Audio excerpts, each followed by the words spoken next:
Welcome to the Global Hemophilia Report, a podcast at the intersection of science and storytelling.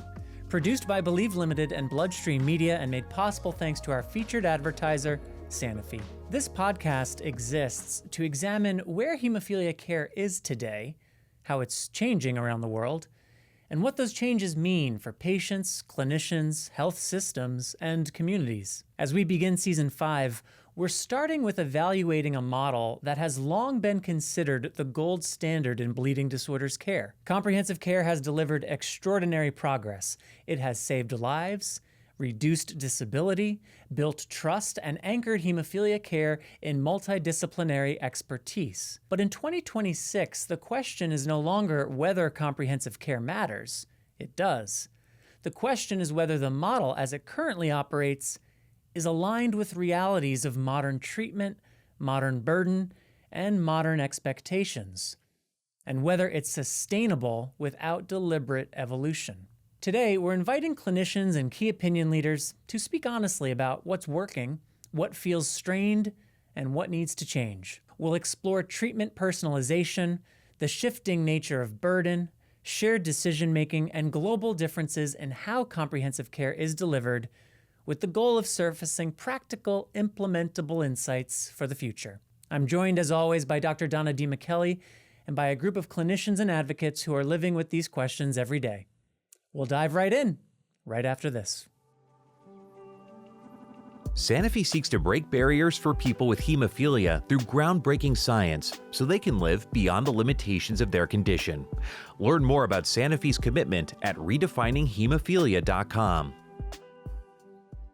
I want to officially welcome our guests, and I am going to ask each one to introduce themselves. Amy, let's start with you. I'm very excited. My name is Amy Dunn. I'm a pediatric hematologist. I work in Columbus, Ohio at the Nationwide Children's Hospital, which is affiliated with the Ohio State University College of Medicine.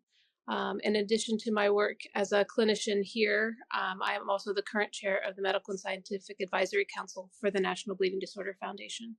I'm Khair. I'm the Director of Research at Hematnet and formerly a children's haemophilia nurse consultant at Great Ormond Street Children's Hospital in London. And you can tell from my accent that's in England.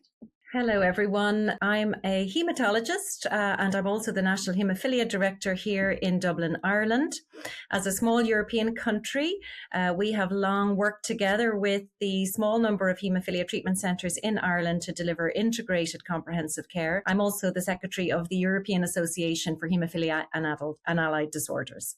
So let's begin with the state of comprehensive care in 2026. So before moving into how things are changing, let's establish the foundation. Like, where are we now? So I'm going to begin with the first question, which is, and like I said, it's especially interesting to me since I'm no longer delivering comprehensive care, but have a long history in doing so.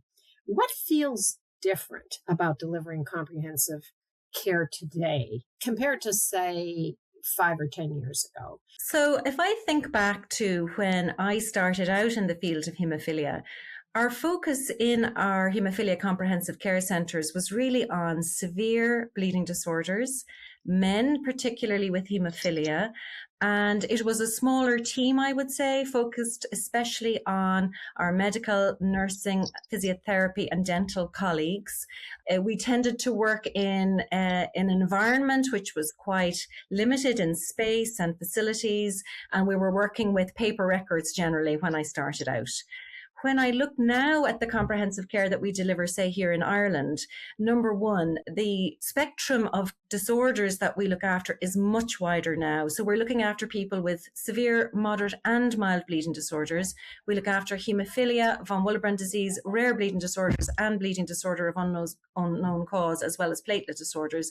We have men and women in our practice. Lots and lots of more women in care. And I think historically there have not been not all treatment centers have access to good adolescent medicine or gynecologic care for our female patients. And we have a different demographic now because we have a cohort of people reaching their older adult life now with the more severe bleeding disorders that were never there when I was a younger trainee in haemophilia. And then finally, we have electronic health records and a lot of digital health solutions now that allow us to deliver care in a better, more integrated way. I'll add a few more things that I think have added to the complexity of delivering comprehensive care. One of which is the evolution of genetic diagnoses and genetic therapies. It's really added a need for us to be more knowledgeable. So I think integration of genetic specialists like genetic counselors and geneticists is incredibly important. I think not all centers have that access yet, but I think it's going to be increasingly needed. The evolution of products that we can use to treat patients continues to grow at a rapid pace, which is fantastic, but it puts more pressure on the system too. So your treatment team has to be knowledgeable about these treatments so that we can adequately choose the correct patients and make sure that they're using these new products safely and effectively. And then the final change is that our comprehensive care team is really getting much more broad and including many more people, including social workers, psychologists, occupational therapists, dental hygienists, and a much wider dental team, pain management specialists, as well as the traditional orthopedic and infectious disease teams that were always part of our team. So there's been a lot of changes in how we work, the patients we work with, and the people we work with. And then I think we know a lot more about shared decision making too, and that instead of comprehensive care being completely a paternalistic approach, I think that really integrating the patients and their families and the lived experience experts into the discussion of what their goals are of treatment and what the realities of their ability to do different treatment options. I very much appreciate the concept of shared decision making, that my lived experience, my goals, my voice in the conversation is of equal worthiness to that of the expert physician. That being said, do we in some ways quietly shift even more burden onto patients now by asking them to participate in these meaningful shared decision-making conversations? How do we reconcile wanting our patient community to be as well-informed and participatory as possible without adding burden? The way I view shared decision-making is it's not a static process, and it's something that everyone needs to be educated, providers, patients, families alike. And so I don't think you can just say, we're going to start using shared decision-making in our comprehensive clinic without discussing what that is, presenting what it can be to patients, educating them along the way. And it's not something that's going to happen in one single visit. You have to have a relationship with the patients. You have to establish that trust. You have to talk about what the concepts of shared decision-making are. Because I agree with you, we don't need to shift more burden onto patients. We need them to feel more welcomed to share their opinions and their goals, not that they have to take on additional burden. Well, I think one of the joys of working in this area of medicine is that we do have this wonderful long-term relationship with people. So we meet them in our centre at 16 and they're with us for many, many decades. So you do not have to make all decisions on one visit or on a short number of visits. And I think we all as healthcare professionals will, with a patient, maybe get an understanding that now may not be the time to change treatment. So we have an insight into the holistic lives of people because they share that with us. And if they are, changing jobs, starting a family, doing a new college course, whatever it may be, then you might decide with them, well, actually right now is not the time to make a big change. And we're going to come back to it in a year's time or whenever. And I think that's one of the joys of it, is that we don't have to put pressure on people at all. On the other hand, I think the community of people with haemophilia is essential. And one of the things that I hope we don't lose in our community is that sense of connectedness, where I find that people in the community will be listening to the experiences of others if they are thinking about a change in treatment, and they will be assessing, well, how did this person get on with this different treatment? How did that person get on? How would that look for me if I was in a position to change? How do we get those younger boys, the 12, 13-year-olds who are indestructible, going to survive whatever, to engage with slightly older peers to get that level of understanding, to be able to start thinking about when they move up to Niamh in their adult centre, making those big decisions by themselves, for themselves, perhaps for the first time. And I think that whole peer-to-peer education support that comes from the community is really important. And that's been very positive. I think as part of the shared decision-making conversations, it's not only a conversation between the healthcare professional and the patient, but it's also conversations that are happening within the patient community that can be very, very helpful. I think that's a great point that you make. Amy, you made the point earlier, it's not a single conversation, which on one hand ought to be obvious, but I remember the first time that point was brought to my attention that I kind of thought, oh yeah, it's not one sit down 10-minute discussion with my doctor, it's a process. And Niamh, to your point, it's not just the conversation with the hematologist, it's the conversation with the greater care team, with loved ones, and certainly as a patient, anytime I'm considering any type of change to my care, I want to hear from other patients. That's a part of the input mix that I'm looking for. So I appreciate that you highlighted that as well. #MyHemophiliaTruth. Real stories powered by Sanofi. It's time to consider the whole experience when it comes to managing hemophilia and change the conversation. Explore the full story at www.myhemophiliatruth.com.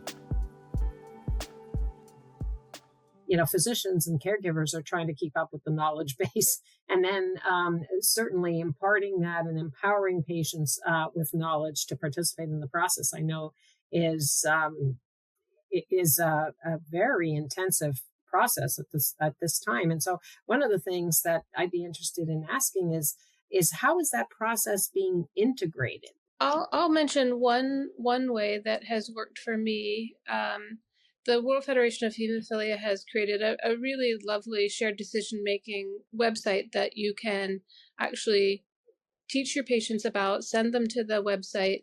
It actually allows them to kind of work through at their own pace what's important to them, what their current situation is, what they would like their situation to look like in the near future.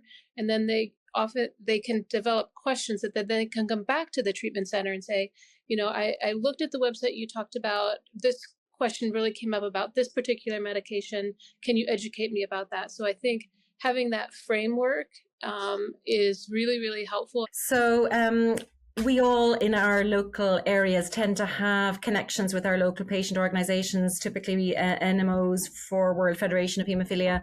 And I must say personally that my engagement with my local NMO is essential. So I do a lot of face-to-face meetings with our patients. In fact, I'll be having one with them in the month of March, and I'll be talking about new treatments. So that's a good way for me to highlight things that are coming down the tracks that people can begin to think about even before they become available in the clinic. The second thing that helps is participating in clinical trials. So when we have patients in our centre who participate in trials of new therapies, that can be a really good way for the whole community to get a sense of what a new therapy might bring. And then the final thing is that actually, speaking about digital solutions, we have people who live quite far from our centres. I'm sure many of you do. And Kate already mentioned the concept of video consultations, a little bit like we're doing right now. I think for treatment discussions, I find this very useful because the person can have a really good and interactive conversation with me, but they don't have to travel a long distance to the clinic, so that I can set the seed, give them things to think about. And then when I do see them in person, they've already had a chance to digest, maybe do a bit of reading, look on the websites of World Fed or our Irish Haemophilia Society. So, we're using different ways maybe to bring information to people and allow them time to think about them and digest the new information also. Kate, I'd like you to comment. I mean, you've done a lot of thinking about comprehensive care models in general, and certainly your life's work has been about comprehensive care in hemophilia. If you were listening to sort of comprehensive care at the moment, what do you think are the aspects of comprehensive care that are feeling much more difficult to sustain? So I think there are a few.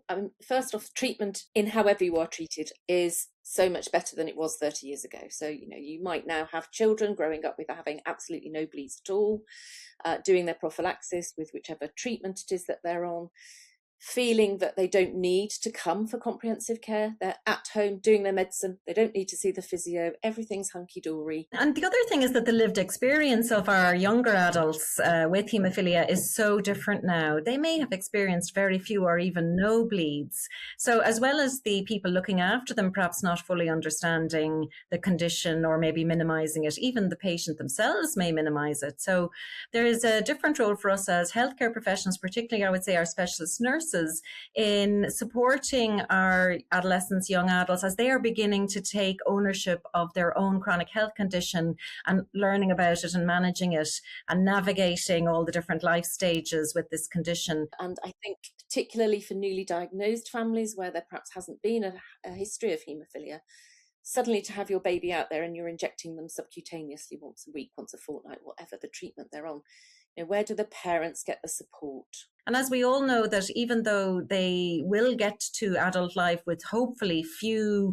joint bleeds or no joint bleeds and little or no joint disease, nonetheless, I wonder, will we begin to see some still earlier joint and musculoskeletal issues earlier than their peers because they still do have a severe bleeding disorder? And so that's only going to be determined as we continue to follow these folks longitudinally. But that's another reason I think that we don't really know what the future holds for these youngsters who've had such good treatment in their younger lives. And it's essential that we continue to monitor those patients as they get older. And then I think for the community outside of the haemophilia world, these now look like they're easy to treat conditions. And so why do they need to have specialist input? And so you can see that it's easier for those non-specialists to think, well, I can manage this condition, I can manage this problem.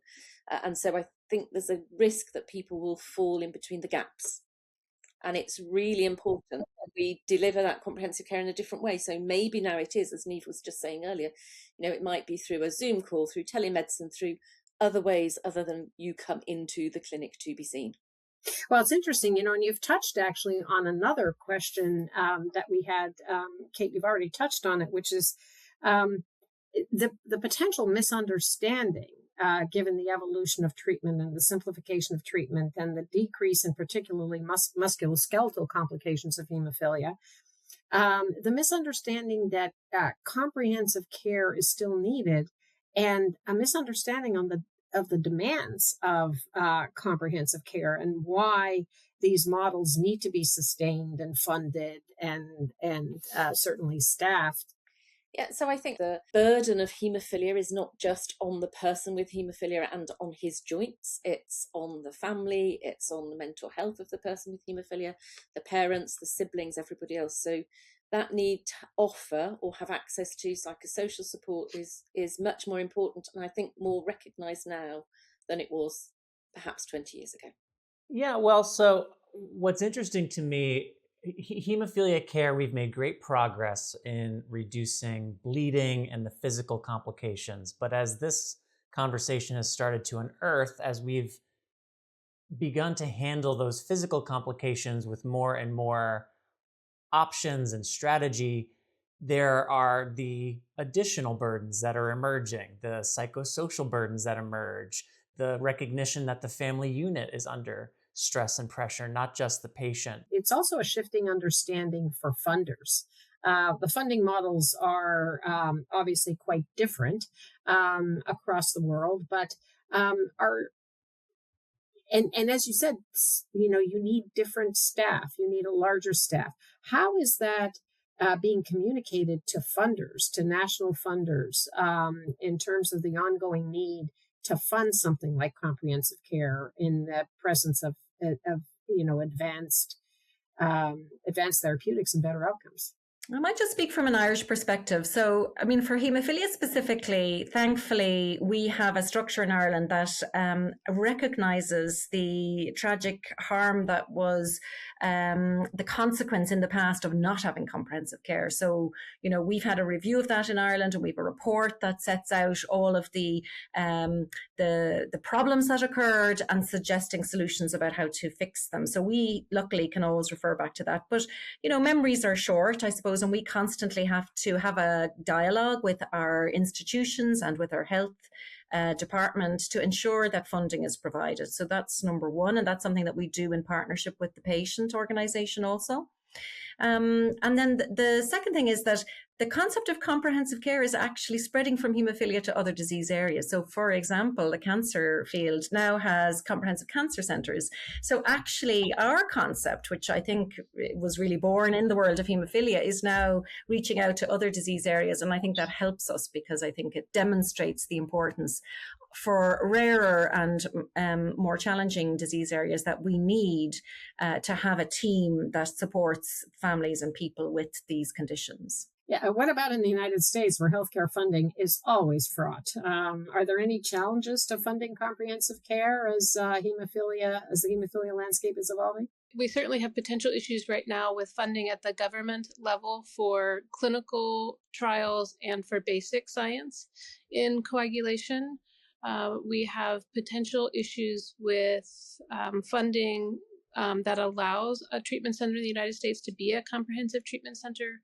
Our funding flows through the Health Services Administration, which is being reorganized. So it's a constant process. And I think the National Bleeding Disorder Foundation is so integrated into the processes of funding hemophilia treatment centers that we're really very fortunate that we have true experts in this area that are constantly looking out for us. And we also have people across the entire United States. We're broken down into hemophilia regions so that knowledge can filter from the Central National Bleeding Disorder Foundation out to the different regions and to the individual treatment centers so that we keep people apprised of what is happening.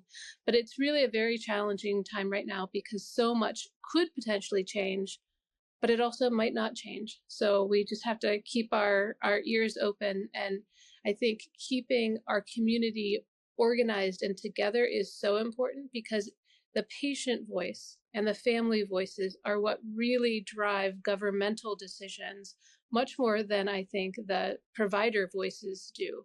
So we need to make sure that we're continuing to integrate our patients and families into all the decisions and all of the issues that we're dealing with.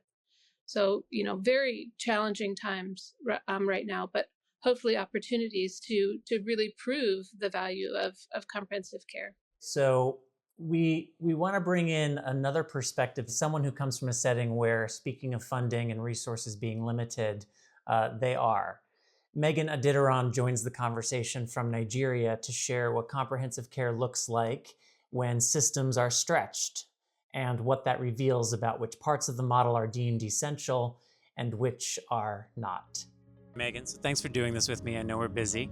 I appreciate the time.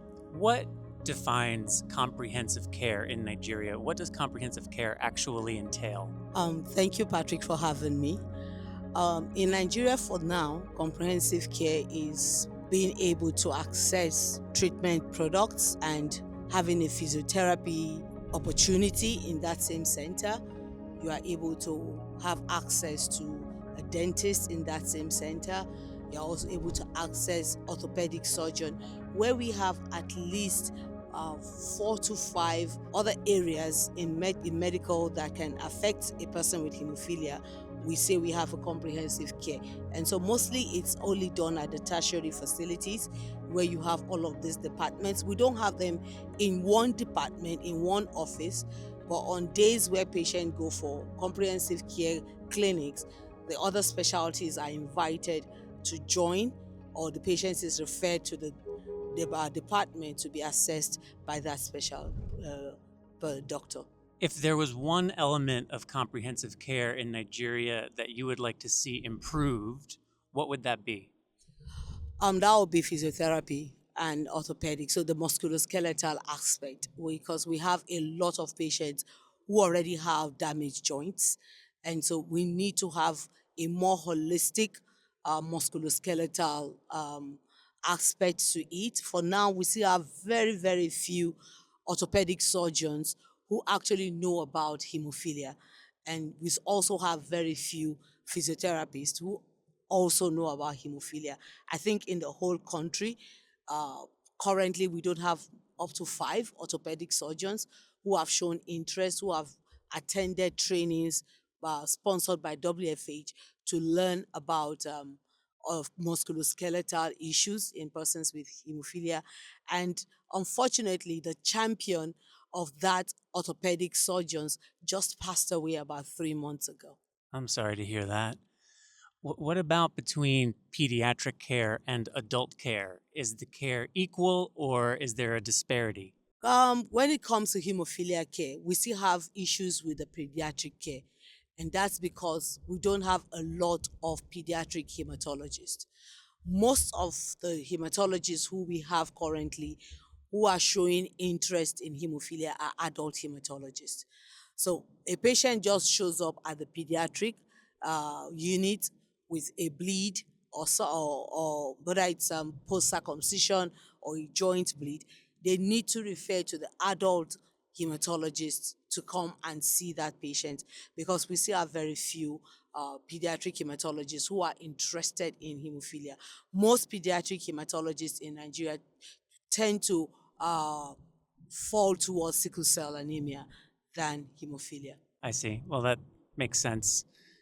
And what about from the standpoint of the foundation? How do you, as the executive director of the foundation, interact with the HTCs and comprehensive care clinics? One of the things that we have done and I have done over the years is being a developing country and a big one at that in terms of size and population. We try to break the gap of distance and having to travel for everything. There's a WhatsApp group for all the HTC directors where we do communication. On that WhatsApp group, even HTC directors do referrals between themselves and consult. If someone has a patient who he's not able to handle, can come on that WhatsApp group and talk about it, and other hematologists will give their advice on what to do. So that's one way that we communicate. We do emails also, and I do a lot of phone calls with most of the doctors. And if there's anything happening in the center, they refer to us. Like recently, in December, we sent factors around to all the HTCs. One of the factors is expiring at the end of this February. And in January, Samuel sent an email on the HTC directors, a message on the HTC directors WhatsApp group saying, if you know what you have, will still have excess at the end of February, can you please reach out to me so that we can send it to another center who will be able to use it up before it expires. And so they started reaching out and we're able to get some. And because we were able to get those factors, we planned circumcision for about 11 boys in an HTC in another part of the country, which we didn't want to just plan the circumcision and deny prophylaxis. But now that we have factors that will be expiring, we'll use it for the circumcision so that we don't discard it. But it's because there was a communication. If not, it would have been left in the hospital, it would have expired and wouldn't have been able to use it, which would have been very, very hurtful for me. But because of that WhatsApp group, and this is how we follow up with them. We send them factors, and which we expect to be for 3 months, but we follow up at the end of the second month to be sure you can still use up what you have before it expires. If you don't, then let's send it to a center who needs it and can use it up, because some centers have more patients than another center. That makes sense. My last question is about data collection and your registry. In order to make comprehensive care sustainable, how important is good data collection? Good data collection cannot be overemphasized. It's very, very important. And that is why presently we got some sponsorship to develop our own data registry into a web-based rather than using our Excel form that we're using. So we've gotten the app, the website set on. The IT team are having a meeting on how to use it with the doctors. Every HTC will have a link on that site.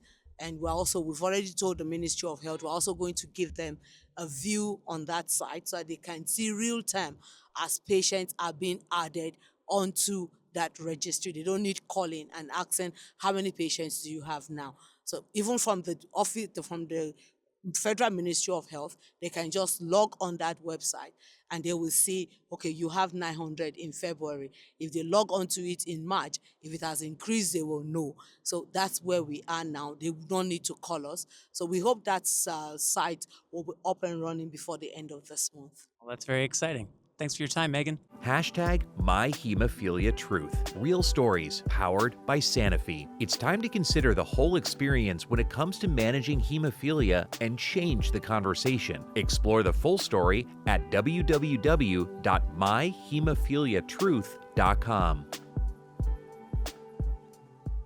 How do we consider the realities of resource-constrained countries in particular when we think about sustainability and evolution? What changes rather feel realistic to be implemented on a global scale, say in the next 3 to 5 years? I've had the wonderful opportunity to be part of a WFH twinning program. And I suppose one of my observations was that even in countries where resources are more constrained, I think often they may have more resources than they think they have.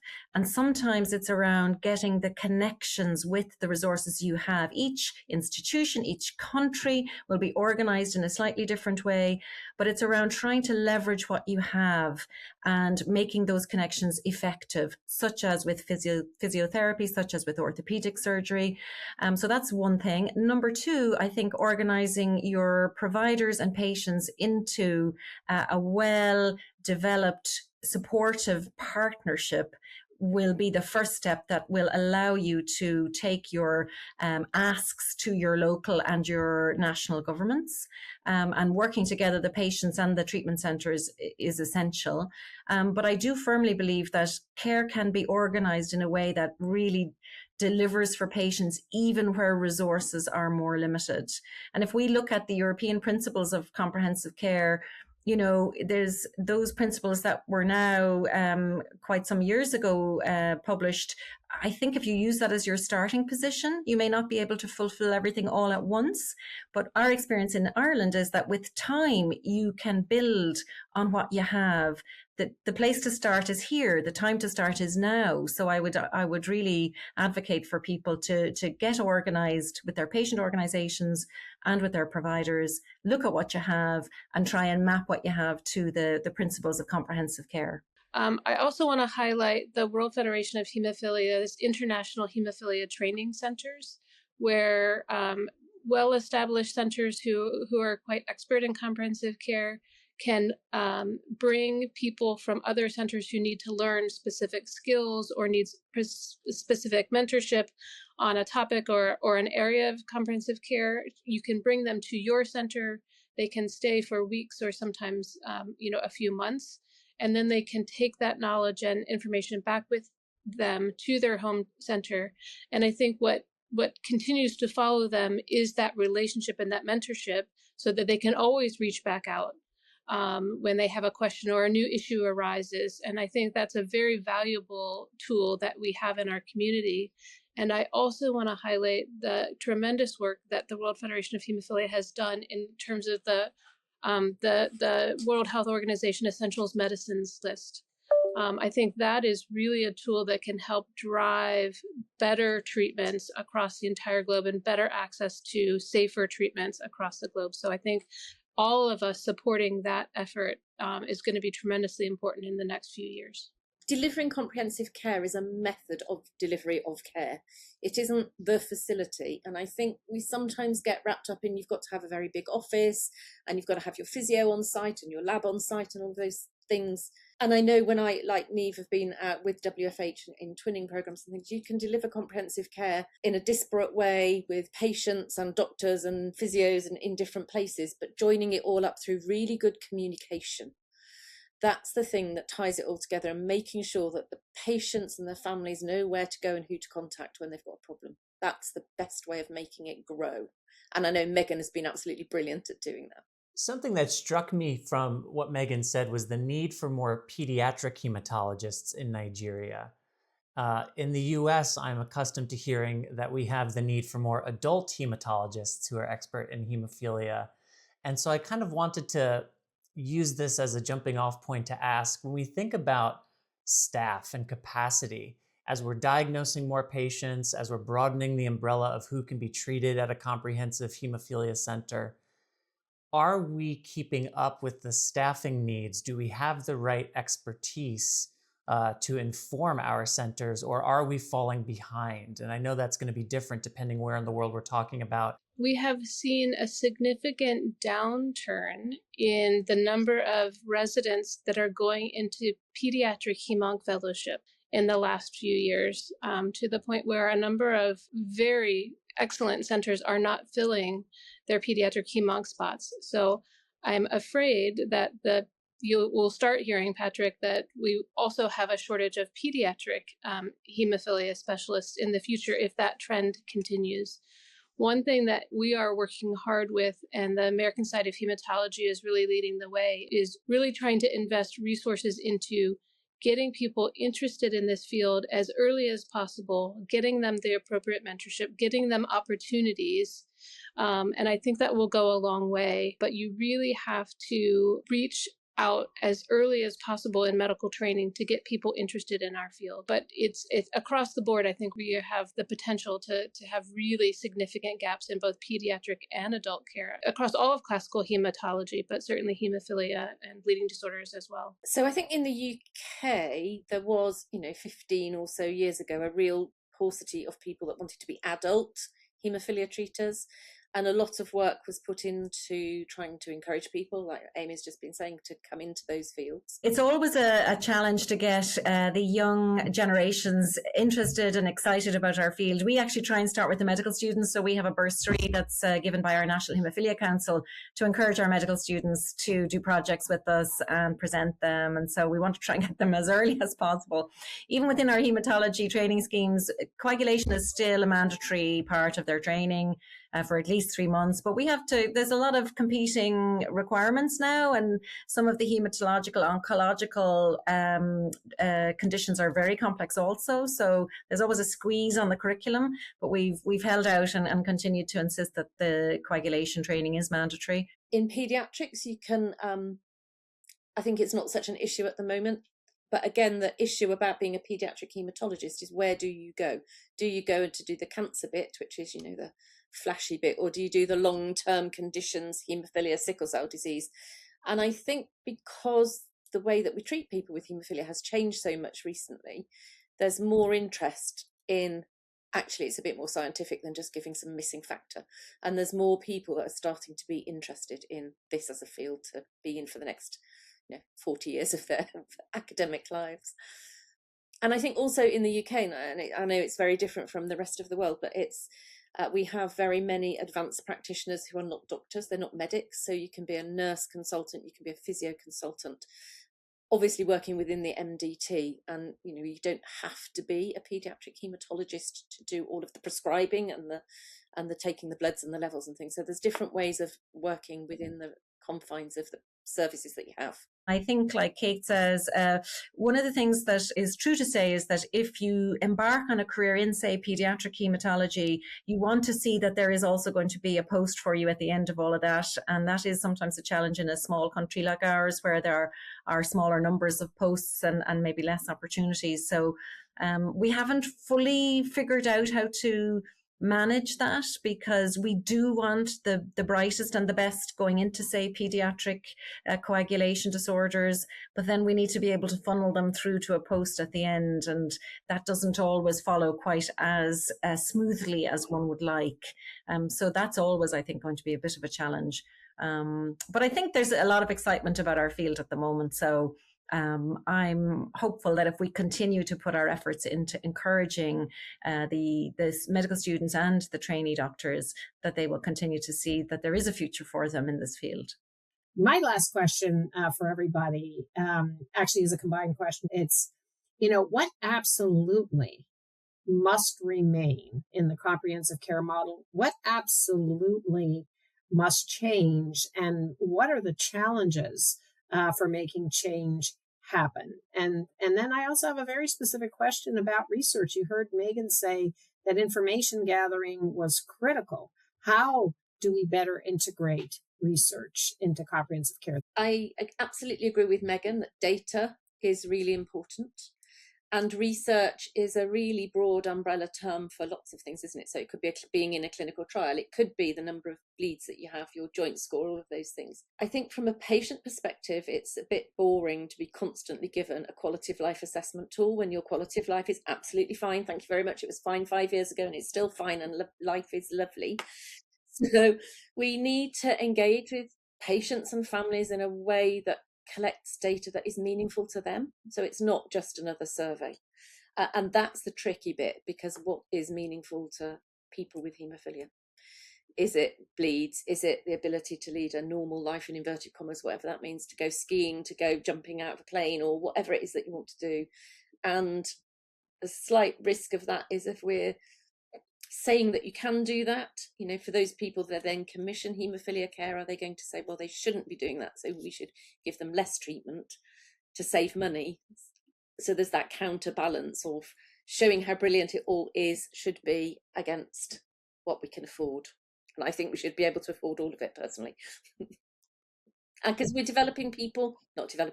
growing people who are then able to work fully and contribute back into the economies of the countries that they're in, and all of those things. And I think that's really important. So the National Bleeding Disorder Foundation is really taking this issue about participation in research head on right now, which I think is going to be incredibly valuable to our community. So integrating the lived experience experts into research. So they have a new program where they're having these folks become research ambassadors for the community. So they'll be integrated throughout the research spectrum. What is research? What is valuable to you? What is valuable to the community that has X condition? And then having that group then be able to go out and educate their peers about the value of research and what it is, and also hopefully helping us develop tools that make participation less onerous. So Kate mentioned it is onerous to do these surveys over and over again if you don't find them to be valuable. So how can we work through different systems that will make this easier for patients to participate in, but also help them see the value in that? So I think we really need that whole process to really make sure that we're looking at the right topics and that we're getting the right information. And one thing that always strikes me from a research perspective is that we gather, all of us in our different centres, lots of data, but we may not record them all in the same way. And so in a rare condition, we find that I have a certain amount of information and Amy's centre has a different and Kate has a different set. So I think more standardisation of our data sets would be helpful. I think in Europe, obviously, we are waiting for the European Health Data Space, which will be hopefully a place where we can examine that data in a safer way that's compliant with our requirements for data privacy. I think that'll be helpful. And I think there's an explosion, as we know now, in technological solutions, including machine learning and AI, which hopefully would help us to go through some of that, those reams of data that we currently probably can't even cope with, to try and find the answer to some of the important questions that we have about how people are doing now with these new treatments and what are the current issues and the future issues that we need to be prepared for. Coming back to Donna's question about how should comprehensive care change, well, we won't know that unless we can really look at where are our patients now, but also can we try and predict what the issues are going to be in 10 years' time or 20 years' time. And you brought up a great point. I know we're at time, but you brought up a great point with artificial intelligence and technological advancements and how those contribute to what evolving care looks like. So a whole nother discussion topic for another day. Wow, they've given us a lot to think about. So thank you all. I want to thank Amy, Niamh, Kate, Megan, and of course, Dr. Donna DiMichele for their outstanding contributions to today's conversation on comprehensive care. A few takeaways that stood out for me from today's conversation. Number one, comprehensive care has grown from a focus on severe hemophilia in males, particularly boys, using paper records, to covering males and females across the severity spectrum, across the age spectrum, and including the care of people with von Willebrand disease and other inherited bleeding disorders. Comprehensive care has expanded over time. Number two, comprehensive care is stressed. From increased literacy burden due to expanding therapeutic options, to funding models that are in need of evolution, comprehensive care remains both critical and under threat. And lastly, comprehensive care is everywhere. From the most resource-rich countries to those in more constrained settings, the principles and reasons behind supporting comprehensive care are universal. And thanks to mechanisms such as the World Federation of Hemophilia's Twinning Program, the opportunity to exchange knowledge across borders and healthcare systems has never been greater. Thanks for engaging with today's Global Hemophilia Report conversation on the current and future state of comprehensive care. If you like what you heard, please share this episode with a friend or colleague, and if you haven't already, please subscribe to the Global Hemophilia Report wherever you listen to podcasts. You'll also find links to previous episodes by visiting globalhemophiliareport.com. Thank you to our featured advertiser, Sanofi, and thanks to my counterpart, Dr. Donna DiMichele. My name is Patrick James Lynch, and until next time.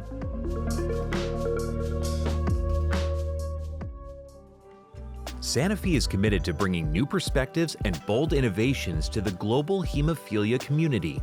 Learn more about how Sanofi is committed to breaking barriers and supporting the community at redefininghemophilia.com.